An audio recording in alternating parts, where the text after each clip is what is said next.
I am originally from Argentina and have been writing letters back and forth with a boy from the United States for about 13 years now.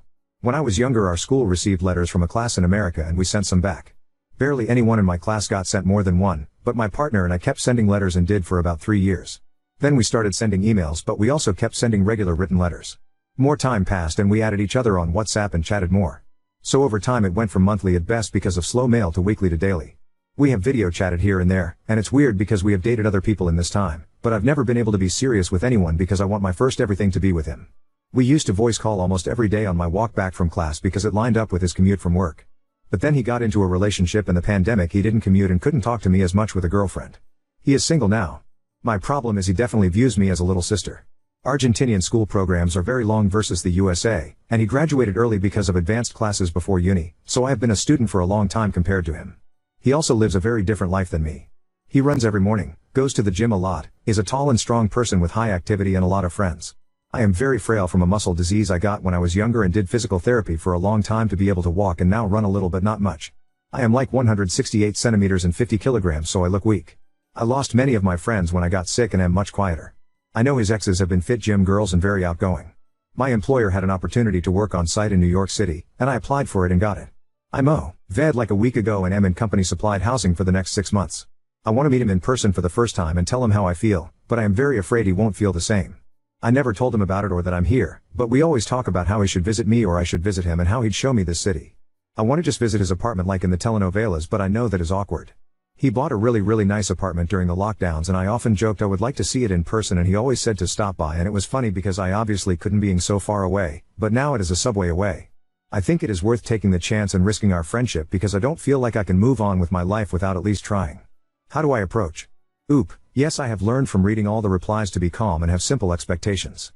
It will be weird for sure, cannot expect it to be perfect fairy tale. Update 1. Just got back home and done updating my friends. It went really well. I will agonize over 1 or 2 moments tonight, but it was basically perfect. We got breakfast at a place a few blocks from me, and he got there like a minute before me and we hugged at first sight, which was exactly what I needed to feel comfortable and know it wouldn't be too awkward. It felt like talking to any of my best friends or family and felt just as casual as when we talked through text or FaceTime. He had stories saved up. Like he said, there's a bunch of stories he always wanted to tell me, but that you need to do it in person so you can see how the other person responds or because it makes the story more intense. I definitely made it clear I like him though, and he didn't say anything to stop me from being a little flirty. He also paid for me, which I took as a nice sign. We walked around a bit, but I struggled a lot. Not even because of me, but despite wedge shoes he was like 15 centimeters taller and has a bigger stride, and he walks like New Yorkers so very fast. He slowed down for me, but every once in a while he would speed up to pass a smoker. We ended up passing a clothing store and he got me sneakers. I was afraid of it because I do not make a lot and cannot afford much. I'm basically on Argentina pay here, but housing is free. He bought them for me and I made a whole thing about how I was going to pay him back because I felt guilty and I definitely made it awkward. But he said the shoes looked cute and they felt much better, so I got over it for now.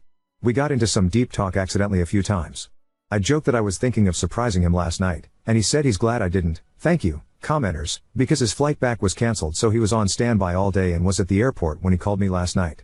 He works for a startup and his boss flew her family and my pen pal to Miami because the company is starting to talk buyout, and she told my pen pal to think of a Florida house for the taxes. Plus her kids go to the university there.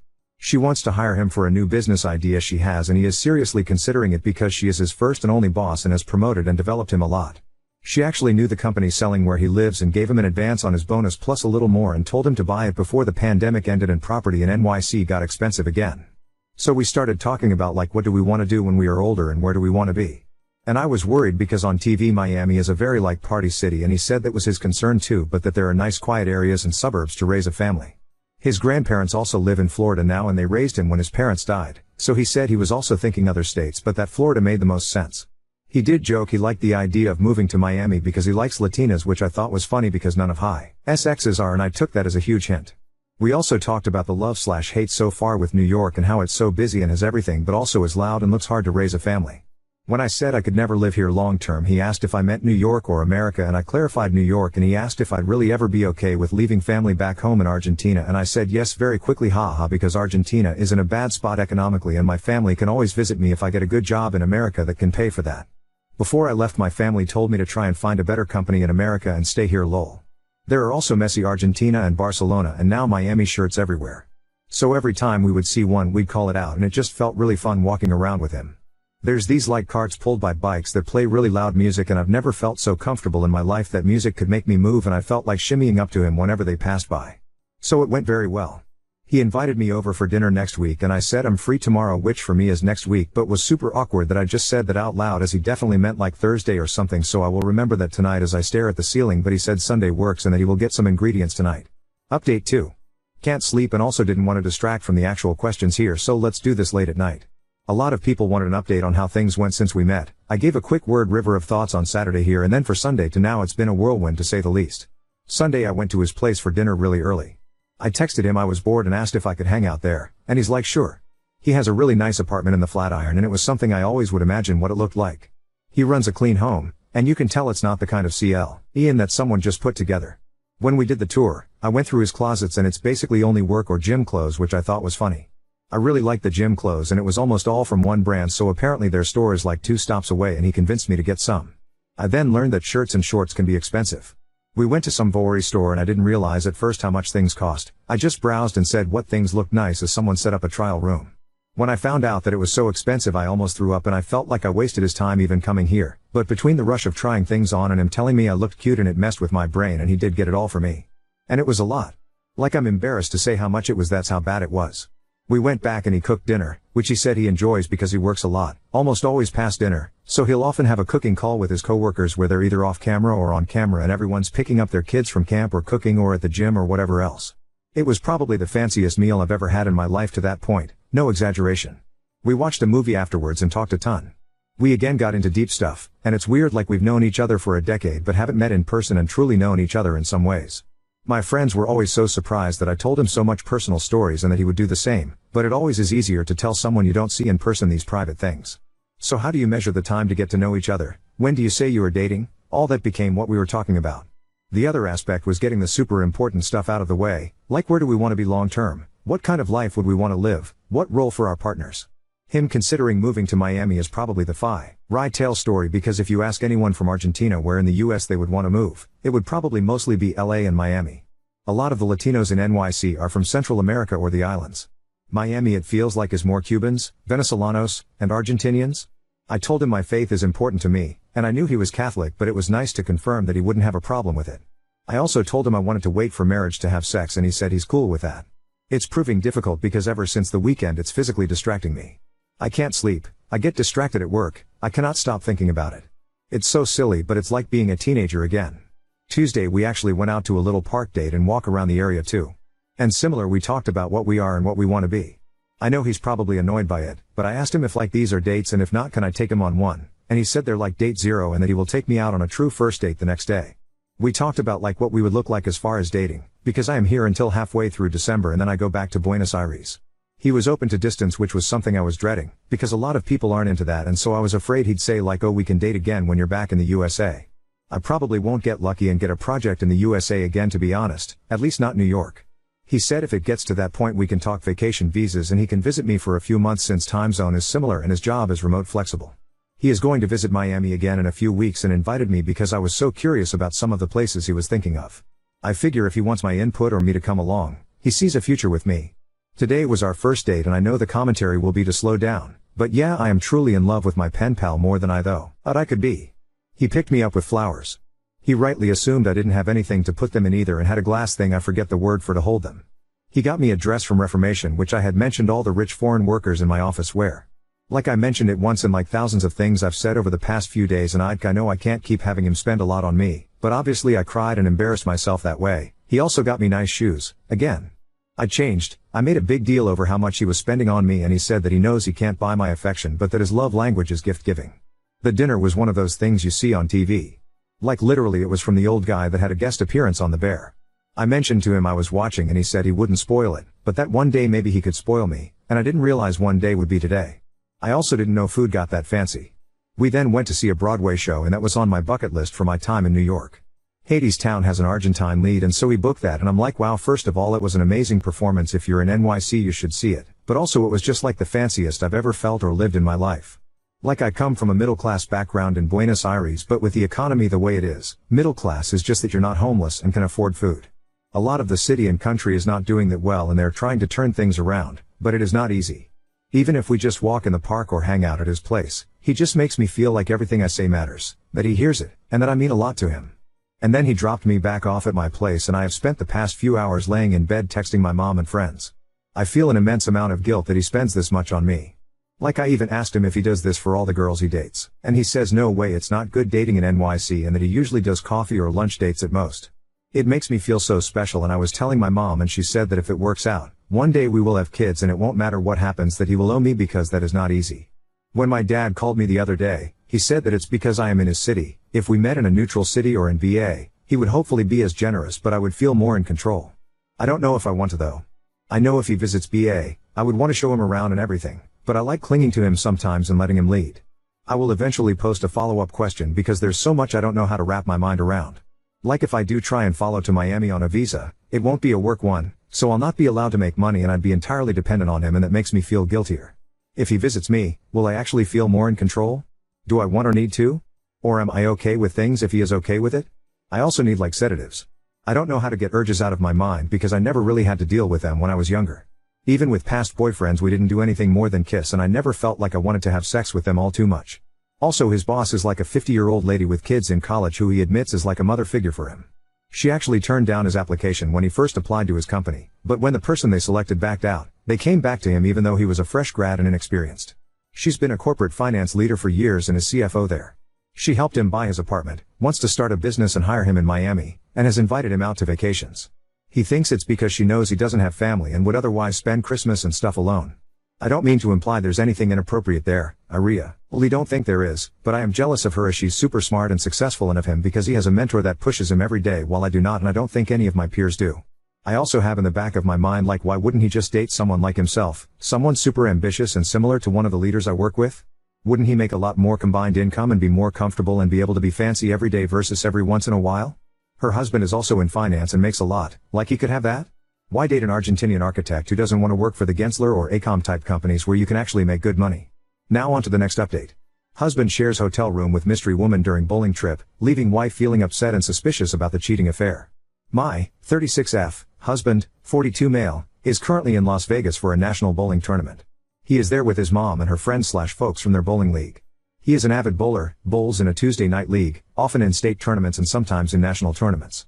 Typically I go with and sometimes bowl myself. This year, we decided I would not go, but stay home with our 3 boys, ages 4, 8, 10, due to heat and smoke in Vegas in July. My husband and I have been married for 11 years. This is his second marriage. His first marriage failed because he walked in on his wife cheating on him with another man.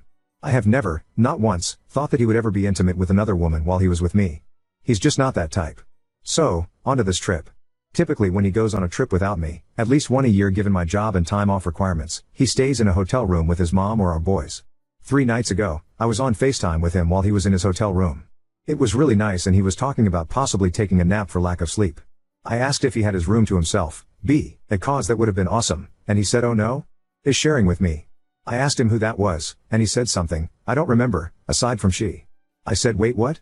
And then he went on to explain that he was supposed to share the room with his mom's boyfriend, but plans changed and now he is sharing the room with another woman on the trip. He told me that I played cornhole with her last month at a get-together.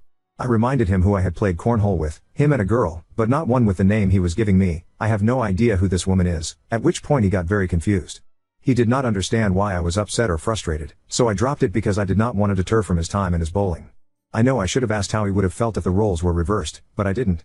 Partly because I didn't want to fight, we hardly ever fight, while the kids were up, and partly because I didn't want to hear him chalk it up to my imagination. I have hardly slept since that night, and my dreams have been chock full of worst-case scenarios, and still I have not really brought it up again. There have been a few occasions in which he has talked about taking naps and how lame he is in Vegas. I have mentioned a few times, sort of sarcastically as a side, that he would be having more fun if he were sharing a room with me, or if I was there instead of his present company, but he has brushed it all aside. So here we are, he has spent the last 3 nights in a hotel room with a woman that is not me or his mother, Amita, for being upset. Update 1. Okay. So I took some advice and grew a backbone. I texted him a little while ago instead of waiting until he got home. He and our boys are leaving for another trip tomorrow morning. I could not get the time off of work, so I wanted to make sure we had the conversation fully before he left again. Before I give the update, I wanted to make a couple of things clear. I do trust my husband. He has never shown he would be the kind of person to cheat, and that is not what truly concerned me. Even though I did have some pretty unpleasant dreams. My issue was that he was not upfront and honest with me. If I had done the same thing, he would have lost his mind, understandably. This is why I started the original post with "he's just not that type." We do generally have great communication. The issue here is that I like to have this kind of conversation face to face rather than over the phone. It's just not something I like to hash out while we are not in the same space. Obviously, in this situation, I should have made the exception, and have now done so. Now, for the update, I texted him today to tell him that this situation has been bothering me for the last 3 days. I had questions and we needed to have this conversation. I asked who the woman was, how old she was, and why didn't he tell me about the situation before I found out by accident. There was a mix-up with the rooms, something about someone not going, so people were shuffled. He was paired with a woman about my age. He said he didn't think it would be a big deal and didn't want to inconvenience everyone else on the trip. He also said he did not want to upset me, which is why he didn't write out tell me about it. He did tell me that I never had anything to worry about, and he made sure they weren't in the room alone together aside from when they were sleeping. I know, but I really do believe him on this. I was honest with him and told him that if roles were reversed, out of respect for him, I would have called him right away to make sure he was okay with it. I told him that while I trust him implicitly, I should not have found out the way that I did. And he should not have blown off my concern. I told him that the lack of upfront communication felt suspicious, regardless of intention or what actually happened. As for not upsetting me, I told him I would have understood and not be upset if he had just been honest. He has apologized profusely.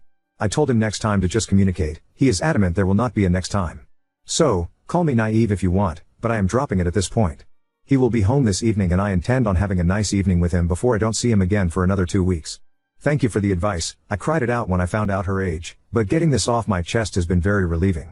Husband is coming home tonight and we will talk. I'm hoping it's 82-year-old grandma smile update too. I am not handling this as well as I thought I was. I had decided to let it go. I know he wasn't doing anything with this other woman. You can disagree and call me crazy if you'd like, but I do know that. However, as much as I have tried, I can't get past the fact that he made the decision to do something he knew I wouldn't be okay with, and not tell me about it. It all feels just so messed up. I have talked to a few of my coworkers. I don't have really any friends that aren't friends of his that I talk to on a regular basis, and there is no way I will talk to my family because that is a shit storm I can't handle right now, and they are all shocked and more angry for me than I have let myself be. Most of them know him, the kind of person he is and what ended his first marriage. He used to work at the same company. We had less than 24 hours together before his mom and all 3 of my children took their trip to the other side of the United States.